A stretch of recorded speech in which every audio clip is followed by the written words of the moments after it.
Welcome to our second episode of The Weekend with Marcus Walker.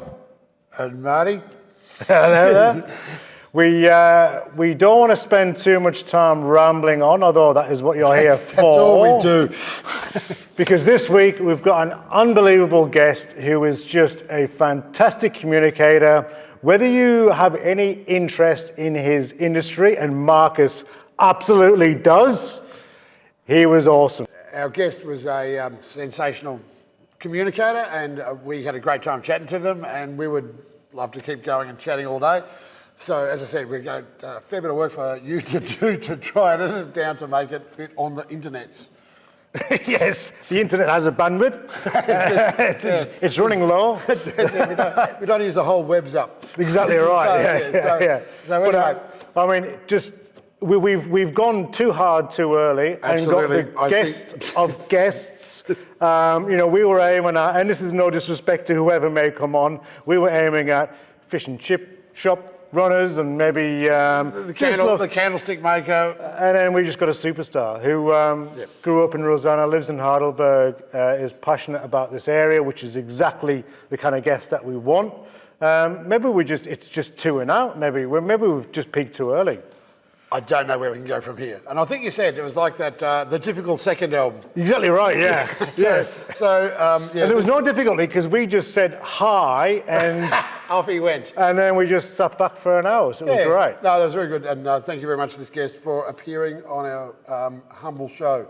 He's an international superstar, and so what he's doing down here in downtown Montmorency at Monty Studios. Anyway.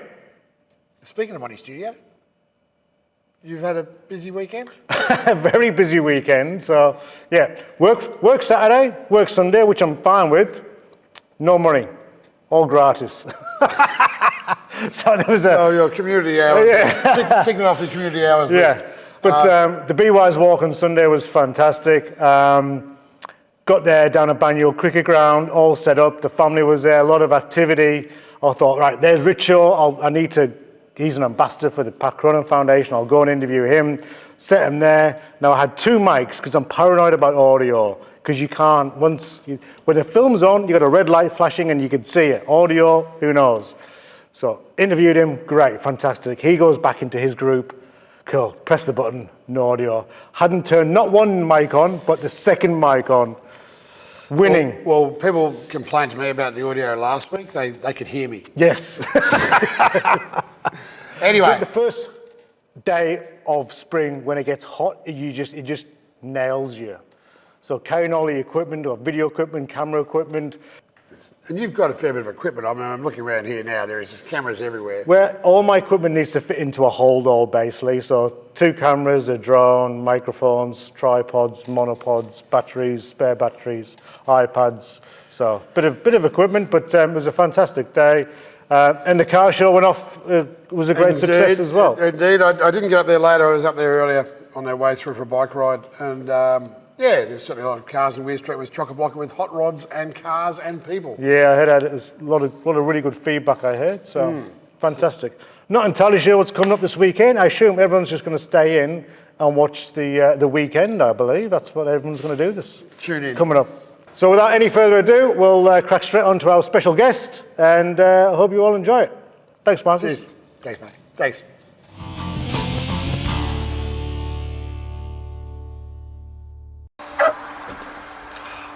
Oh, well done, Mark. Well done. Still do, won't he? Yeah. Nice one. Oh, you've done above yourself. Let's go. We'll be back in 5, all right?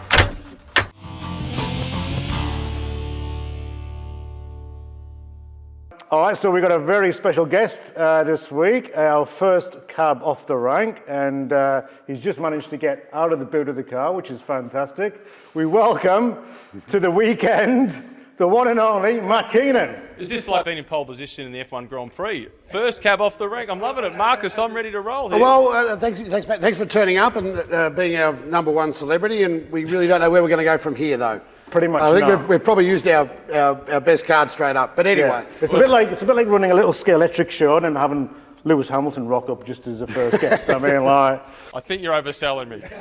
You're definitely overselling me. See our first episode.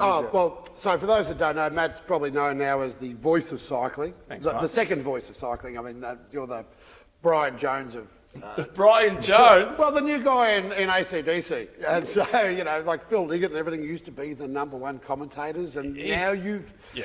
Well, Phil was the soundtrack to cycling for us growing up. Yes. In the same way that when we were kids and it was cricket in the summer and it was football in the winter, Richie Berno was the soundtrack to our summers. And for anybody that was probably, born after the year 2000 maybe, or sorry, before the year 2000, Phil Liggett has been the soundtrack to cycling for generations. So to follow in his footsteps, they're big footsteps.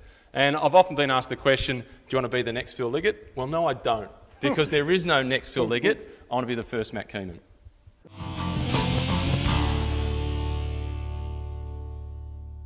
We're going to ask you about you're a local to the area here, growing up around here, and still live in the area? I grew up in Rosanna. Yes. And I live in Heidelberg, and I used to go to his shop in Montmorency. There you go. Such was the reputation of his shop, is that right? Absolutely. Or was he just cheap? No, he him and wasn't cheap. some other character called Cadell. Yeah, Also. well, it was a really strong cycling community.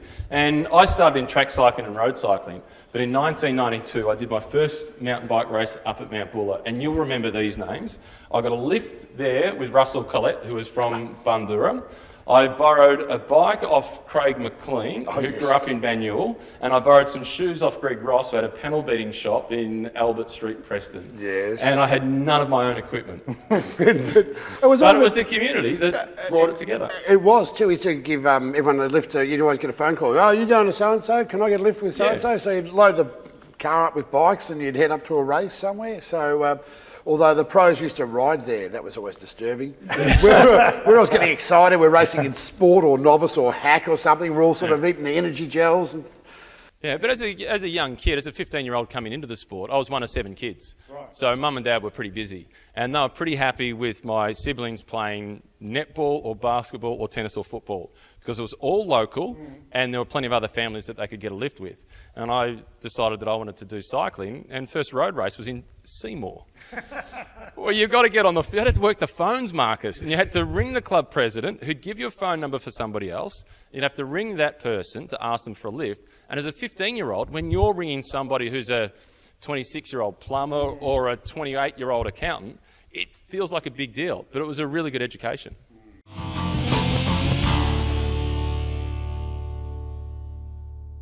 indeed. So were you prodigious as a teenager? Were you always sort of top of the tree, or...? I'll give you a little bit, you'll like this. Oh. So my first night of racing, I was 15 years of age. It was at the Northcote Velodrome in November of 1990. And I went there on the back of watching and listening to Phil Liggett, watching Greg LeMond win the Tour de France in the late 80s and in 1990. And I thought that I was going to be the first Australian to win the Tour de France. I was going to be our Greg LeMond. Mm-hmm. Race number 1, scratch race, last. Race number 2, points race, last. Race number 3 was a motor pace race. I was consistent. Last. But that didn't deter me. In the car on the way home, I was sitting in silence. Mum was driving the car from Northcote Velodrome back to home in Rosanna. And I just thought, how good is my autobiography going to be from last to winning the Tour de France? The Tour de France isn't won on a velodrome.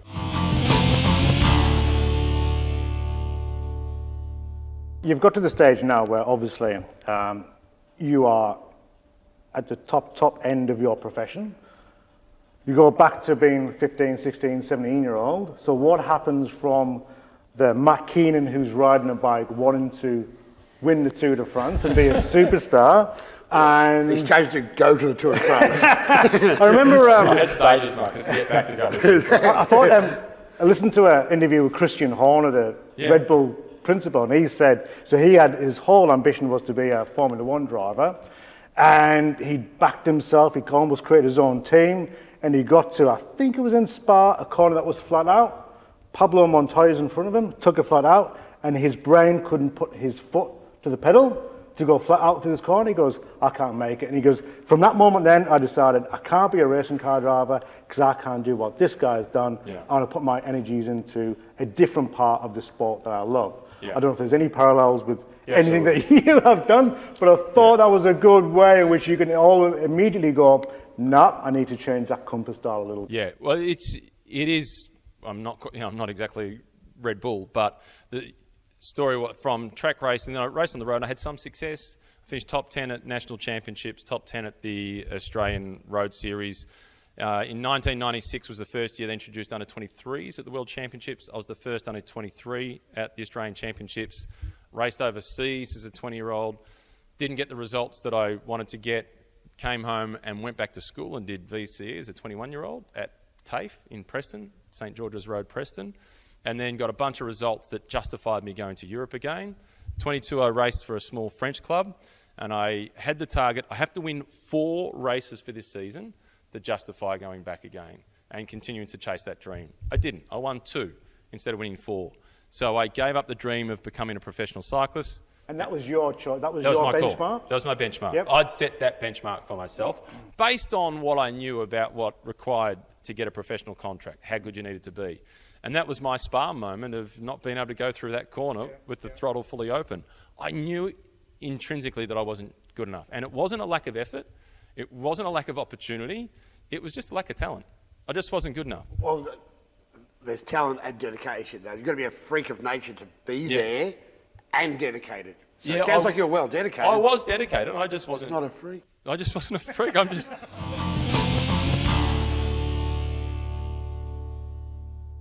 Going back to that point where I made the decision to, okay, I'm going to give this a go full time. So I was working in a normal job, going overseas commentating, coming home working in a normal job. My daughter was born. 2 weeks later, I went over to commentate on Paris-Nice. I was away for 2 weeks, got home on a Wednesday night, Thursday morning, 7:30, left home to go to the office. Got home that night, and my wife said, okay, it's one or the other. We can't keep doing both, and I'll support you having a go at being a commentator. So we made the decision, let's give it 12 months. I went into work the very next day. I resigned, came home, wrote a business plan. And my business plan started with the mission statement to infect as many people as possible with the bike bug. And the reason being that my life is infinitely better because of cycling. All my network of friends, you talk about the old school tie, it's the old Lycra kit. They're all old bike riders. I'm currently getting my house renovated at the moment, doing a kitchen, laundry and a bathroom. Everybody working on my house is a former cyclist.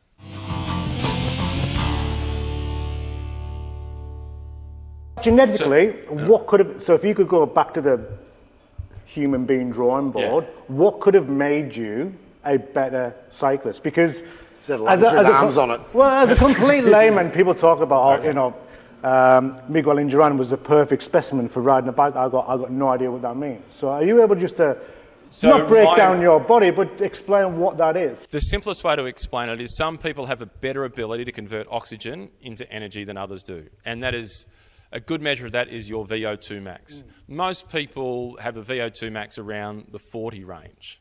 A guy like Cadell Evans, it's around about the mid-80s. Right. So there's some of the Nordic skiers, it's close to 90. Wow. For me, it was high 60s. It was like sort of around 68 to 70. Remember, Indurain was about 100. No, he wasn't that high, but it was off the charts. It was off the charts. And you can train that, you can improve that, but you do have a ceiling. Yeah. And I knew that my ceiling, I could have maybe, if I kept going till I was 25, 26, I might have been able to get to that absolute bottom rung. But I didn't have ambitions to be bottom rung in whatever it was that I did. And so I went back to university, I studied, and I wanted to get a real job, but still stay involved in the sport. And then a few years later on, in 2002, there was an advert that popped up to be a volunteer co-commentator at the Velodrome, which was then Hisense Arena. It's now John Cain Arena. Yeah. And I thought it'd be a good, fun way to stay involved in the sport.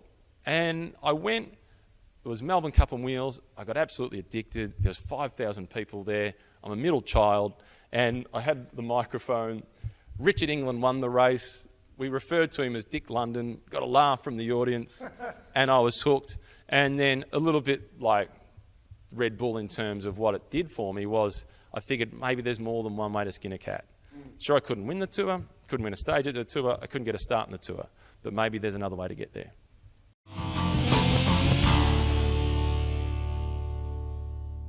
When you were saying before, you know all the intricacies of each team and what their strengths are, who's doing what role. Is that something that you have learned through osmosis, just by just being around the sport? When it comes to the Tour de France, do you start doing homework prior? How much work involves doing your own homework and research, and how much is just the fact that you cover the sport so intricately that you just know what is happening in real time? It's the same as building any database. It's just an ongoing process.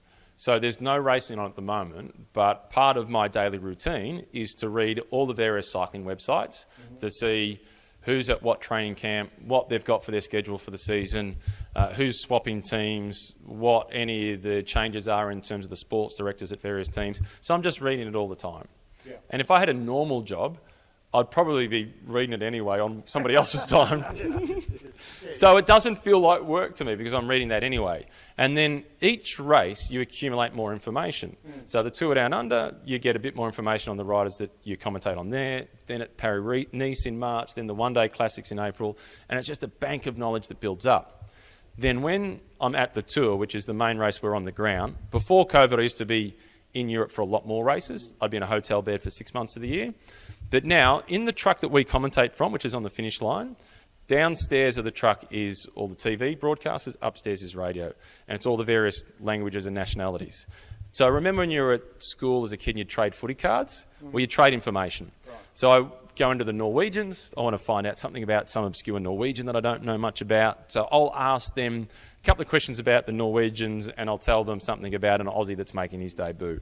Then with the Belgians, then with the French, then with the Dutch, then with the Danes, then go through all the various nationalities. And I want to be able to get information that you can't Google. Yeah. If Marcus is Googling the info, it's not good enough because I want to add value to the pictures. I want to tell you something you can't find online. I want to know from the other commentators, what did this kid do in school? What did their parents do? Has he got a sister that races or that does another sport that's been successful in something else? Are they musical? What sort of musical? There's one guy from Denmark who's a show-off. He speaks 10 languages fluently. How's your French coming along? Okay, I can translate all the races, all the interviews in French.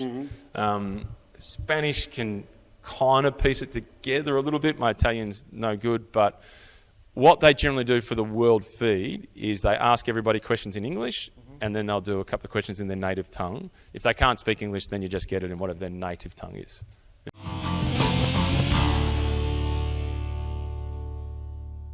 Yeah, there is a large range of that. I often use cricket as a bit of analogy in terms of being able to describe what's going on. So if you've got somebody from France or Spain and they're watching cricket for the first time, they don't understand 3 short balls and a Yorker. They don't understand the purpose of those short balls to then bowl a Yorker.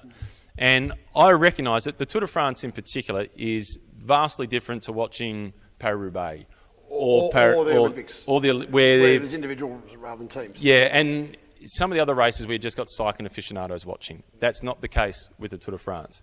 So you try and break it down a little bit more and explain the roles of everybody on the team. Because it looks like an individual sport. But Cadel Evans doesn't win the Tour de France without the other guys there helping him. And I know the role of all the various riders on the team. So if there's a flat stage and there's a breakaway, I know that for the quick step team, Tim de Klerk is going to be the first guy to do the chasing. I know that Julian Alaphilippe's not going to support in the chase. He's not going to be much of a help in the lead-out because he's the guy for the medium hill stages. I know who his main support guy is. I know who's sharing a room with who. I know who's going to be the last guy to lead out Mark Cavendish in the sprint. You know everybody's role. You could paint the scenario of the race and I could predict who's going to be on the front for what team at what time without seeing the images.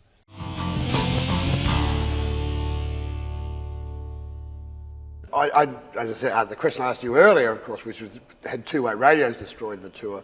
And no, they haven't. Two-way radios have made cycling safer. What has had an even bigger impact on making the racing more sterile is power meters.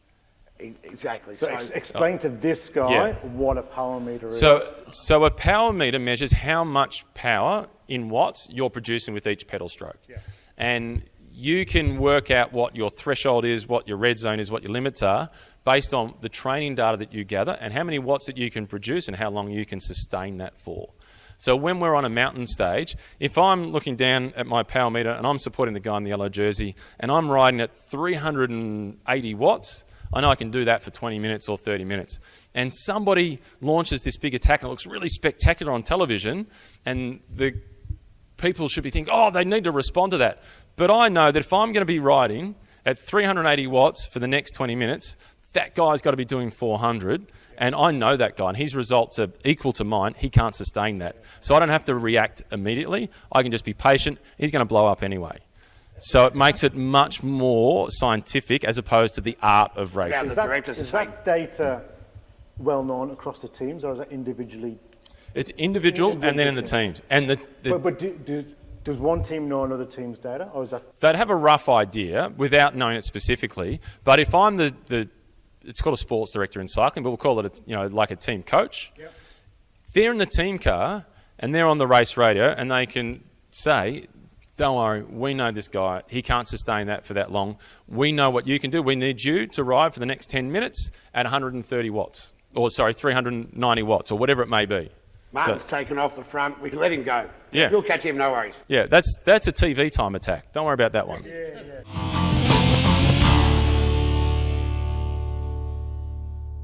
No, I've had no formal training. Yep. I've done a lot of research informally myself in watching commentators that I quite enjoy. And you take little pieces or you learn from them, but you don't try and be them. I don't want to be a cover band. Yeah. I want to do original material. But I've got a father who was anally retentive. If you said the wrong, if you had have said, oh, he took in a long time, taken, you would just get corrected all the time by my dad when you made those grammatical mistakes in speech. So I had that as part of my upbringing, and I did come from a pretty loud family. Yeah. Believe it or not, Marcus, I'm the quiet one in the family.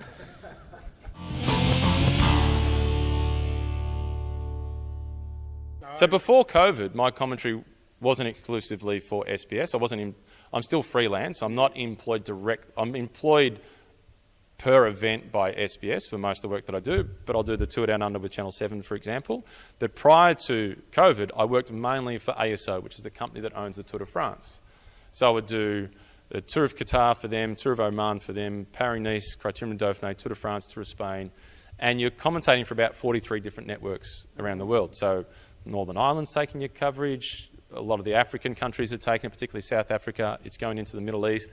It was going in America at that point. You had two options on NBC. You could do the NBC live stream service, which was me, or the TV, which was with Phil and Paul. So you've got to be neutral. And there was a famous goal by Dennis Bergkamp in the World Cup in '98 against Argentina.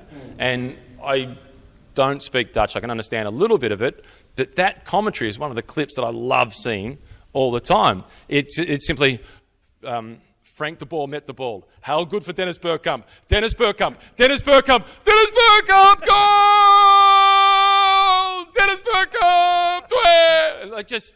You didn't need to speak the language, and you're there. So I hope that there's pauses at the right time, high inflections at the right time, down moments when there's not a lot happening and it's just a conversation. So as somebody that doesn't speak English would get a flavour for what's happening without knowing the words.